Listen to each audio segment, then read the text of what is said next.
उन्हाळा सुरू झाला आहे. अशा वेळेस आपण वाळवणीचे पदार्थ बनवून वर्षभर साठवून ठेवतो. तर वाळवणीच्या पदार्थामध्ये आज आपण बनवूया बटाटा साबुदाण्याचे पापड. हे पापड झटपट होतात आणि उपवासाला पाहिजे तेव्हा तळून खाऊ शकतो. चला तर बघूया रेसिपी. नमस्कार मंडळी, तुम्हा सर्वांचे खूप खूप स्वागत.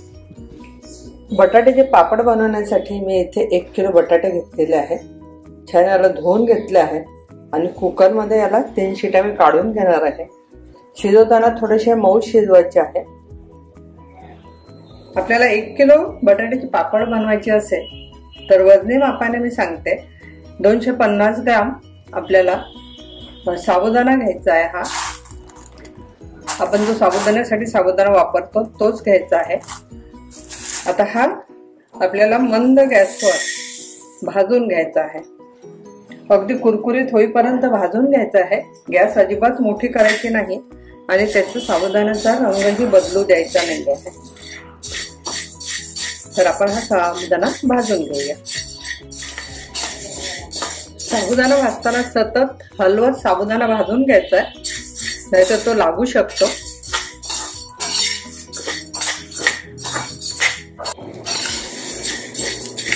मंद आचेवरच हा साबुदाणा भाजून घ्यायचा आहे, त्यामुळे त्याचा रंग बदलत नाही. आणि साबुदाण्याचं झाला की नाही कसं ओळखायचं, तर साबुदाण्याचा एक दाणा तोंडात टाकून बघायचा. तो जर पटकन तुटतो याचा अर्थ आपला साबुदाणा कुरकुरीत भाजला गेलाय.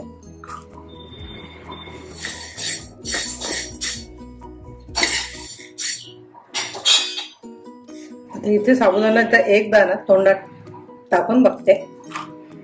तुम्हाला आवाज आला असेल, साबुदाणा पटकन तुटल्या जात आहे, याचा अर्थ साबुदाणा आपला भाजून झालेला आहे. साबुदाणा भाजल्यामुळे तो हलका होतो आणि पापडही छान होतात. हा साबुदाणा मला मंद आचेवर भाजायला 7 मिनिटं लागलेले आहे. आता हा थंड करून घेते. त्यानंतर मिक्सरमध्ये एकदम फाईन याची पेस्ट करून घ्यायची. पावडर बनवायचं आहे. त्याच्यामध्ये पाणी न घालताच आपल्याला पावडर बनवून घ्यायचं आहे. बटाटे इथे उकळून घेतलेले आहे. याची सालं मी काढून घेते. आणि बटाटे शक्यतो मोठेच घ्यायचे, म्हणजे आपल्याला किसाला आणि याला त्रास होत नाही. अशा प्रकारे पूर्ण सालं काढून घ्यायची आहे. अशा प्रकारे बटाटे हे सोलून घेतलेले आहे. आता याला आपल्याला खोबरं किसण्याने किसून घ्यायचं आहे.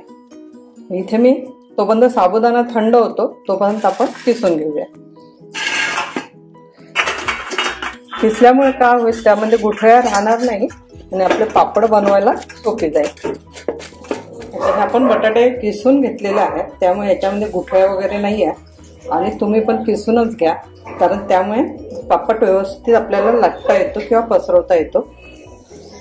इथे मी साबुदाण्याची मिक्सरमध्ये बारीक पावडर करून घेतलेली आहे. अगदी फाईन अशी पेस्ट पावडर झालेली आहे. जर अडसर असेल तर तुम्ही त्याला चाळून घ्या आणि परत मिक्सरमध्ये बारीक करू शकता. हे एकदम बारीक झालेलं आहे, त्यामुळे इथे चाळून घेणार नाही आम्ही. पापडामध्ये टाकण्यासाठी मी इथे 15 ते 20 मिरच्या घेतलेल्या आहेत. वजनी मापात 40 ग्राम आहेत. हे मिक्सरमध्ये आपण बारीक करून घेऊ. त्यासाठी मी इथे मिक्सरचं पॉट घेतलेलं आहे. त्यामध्ये ह्या मिरच्या घालते. यामध्ये 1 चम्मच जिरं घालायचं आहे. याची बारीक पेस्ट करून घ्यायची आहे. आता यामध्ये मी साबुदाण्याची पावडर करून घेतली आहे, ती घालते. मिरची आणि जिऱ्याची पेस्ट करून घेतली, ती घालूया.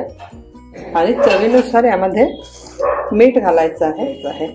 सगळं आपल्याला छान हाताने मिक्स करून घ्यायचं आहे.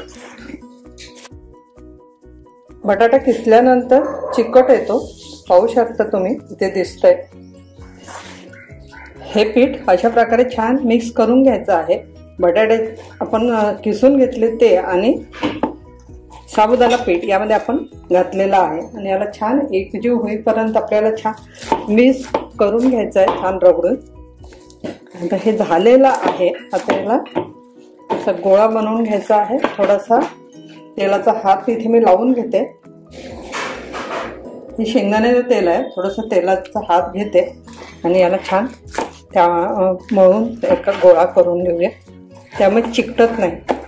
बटाटे हे चिकटतात, किसल्यानंतर जास्तच चिकट होतात। अशा प्रकारे हा गोळा आपल्याला करून घ्यायचा आहे। आता हे आपलं पापडाचं पीठ अगदी रेडी आहे। इथे हा पिठाचा गोळा घ्यायचा आहे, याला हातावर छान गोल करून घ्यायचा आहे। आता इथे प्लास्टिक घेतलेलं आहे मी, त्याला थोडंसं तेल लावूया म्हणजे ते चिकटणार नाही। याला एका साईडने असं पलटवून घ्यायचं आणि बोटाने तुम्ही असं पसरवून घेऊ शकता। हे पापड बनवून झाले की कडक उन्हात 3 ते 4 दिवस छान सुकवून घ्या।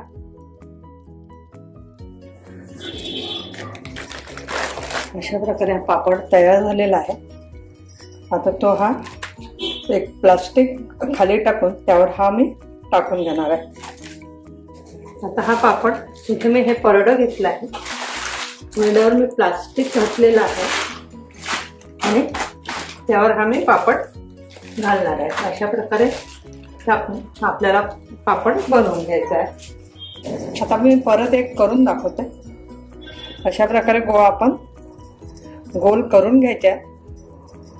इथे थोडं तेलाचा हात लावायचा आहे, त्यावर हा गोळा ठेवायचा आणि त्याच्यावर प्लास्टिक दुसऱ्या साईडने टाकून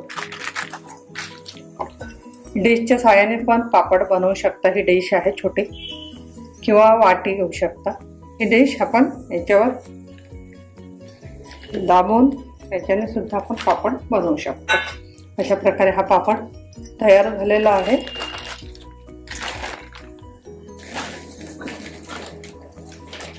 डिशने पापड बनवला तर तो एकसारखा सगळे पापड एकसारखे तयार होतील।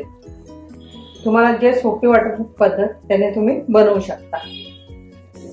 आता अशा प्रकारे मी परत एक करून दाखवते। अशा प्रकारे गोळा घ्यायचा, हातावर गोल करून घ्यायचा आणि इथे ठेवून यावर दुसऱ्या साईडने प्लास्टिक घालून घ्यायचं आहे आणि ह्या डिशने मधोमध या साईडने उलट्या असं आपलं मधोमध दाबून घ्यायचं।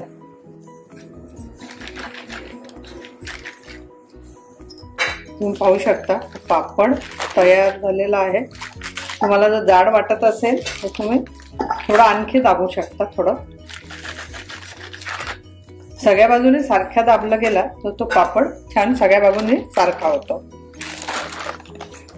अशा प्रकारे हा पापड झालेला आहे। आता एक मी लाटून दाखवते। असा गोळा बनवून घ्यायचा आहे गोल। इथे हलकासा तेलाचा बोट लावायचा आहे। प्रत्येक वेळेस नाही लावला तरी चालतो। त्याच्यावर प्लास्टिक ठेवायचं आहे। हे मी लाटणं घेतलं आहे, लाटण्याने याला लाटून घे। हलक्या हाताने चारी बाजूने आपल्याला लाटून घ्यायचे सगळ्या बाजूने। प्लास्टिक सरकतो जरा।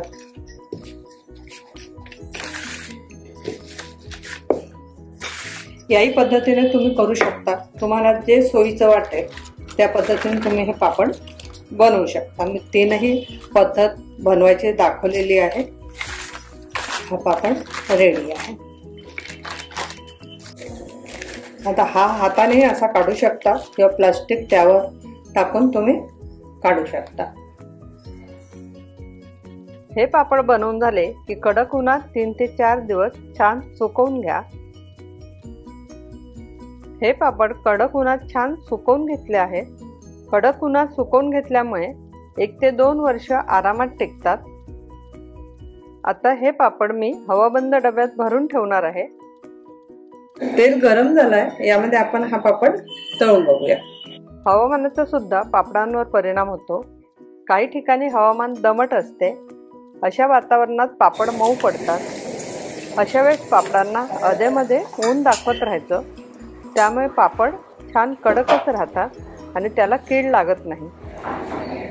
इथे पाहून पाहू शकता पापडाचा दुप्पट हा फुललेला आहे पापड। आणखी मी एक पापड यामध्ये तळून दाखवते।